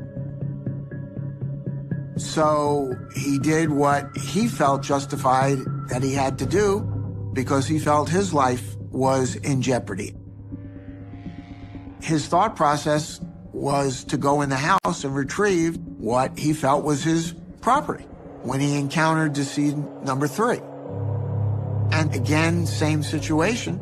He shot his way through the house and then tried to assert that Robert Caverly was the aggressor and trying to kill him the entire time, which was absolutely ridiculous. You cross paths with Bob, and you're going upstairs, he's coming downstairs. He then goes into the garage, finds one dead body, a pool of blood where the other victim had been. Instead of running and getting out of there, he's gonna pick up the gun and come in after you. You manage to kill him, and then you stop to pick up the gun and run outside and drop it. That's a very convoluted story and just defies common sense. He wasn't there to burglarize. He was there to get his property back. And he defended himself. The defendant argued that he was justified to use self-defense on 3 different occasions as he entered someone's home unlawfully. Sims begins her cross-examination. I just knew I need to hammer him with the lies. Let the jury see that he's not credible. On the stand, he said the gun was pulled out and pointed at him, which would be a threat. That's not what you originally told the police. He got his hand ready on the gun, so I felt threatened. And I had to correct him and say, you felt threatened. So he cleaned up for trial how he could lay the proper grounds for a self-defense argument. You tie that in with the fact that the defendant himself had no injuries. He even admitted that he was never actually shot at. So you want us to believe that the victim had this gun pointed at you and that you were able to get your gun out and fire off 5 rounds at our victim, and he never fired back at you? So when you felt threatened, why didn't you leave? And he answered, because I came here to get my guns. Okay, so now that you've had to kill someone, why don't you leave? And he's responding, I was there for my guns. I'm going to leave with my guns. We wanted to make it clear that nothing was going to stop you. No matter what you had to do, you were there to get your gun. It shows something different about his nature and who he is.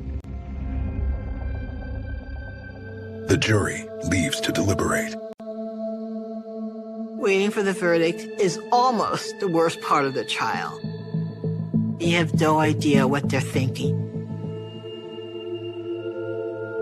For families, I think it's even more difficult, especially when hearing the evidence and they feel like it's clear. Later that afternoon.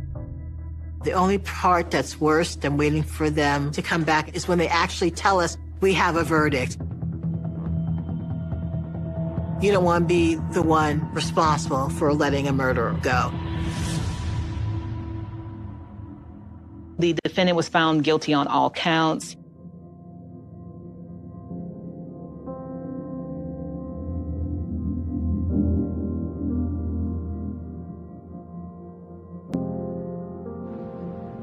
I think this case is a great example of the system working. He was given a fair trial. He was given a fantastic defense attorney. He was able to tell his story. And ultimately, a jury of his peers made the decision and the judge enforced it. The families were extremely relieved, but there was still so much unresolved because they never did hear why. I've tried to set expectations with them to understand nothing about this process is going to bring your loved one back. You still lost this person. Speak to a therapist Lean on your loved ones. Don't let the court process be your only source of healing.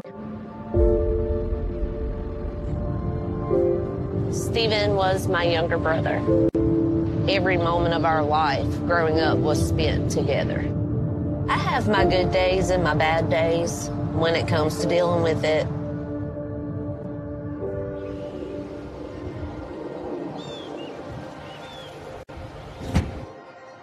Come in with me.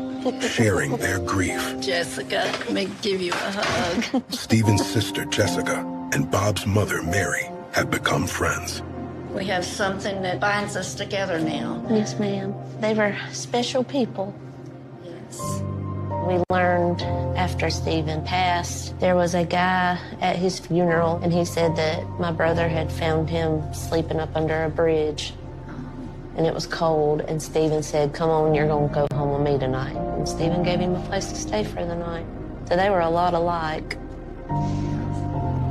I just can't even begin to put into words how much life has changed.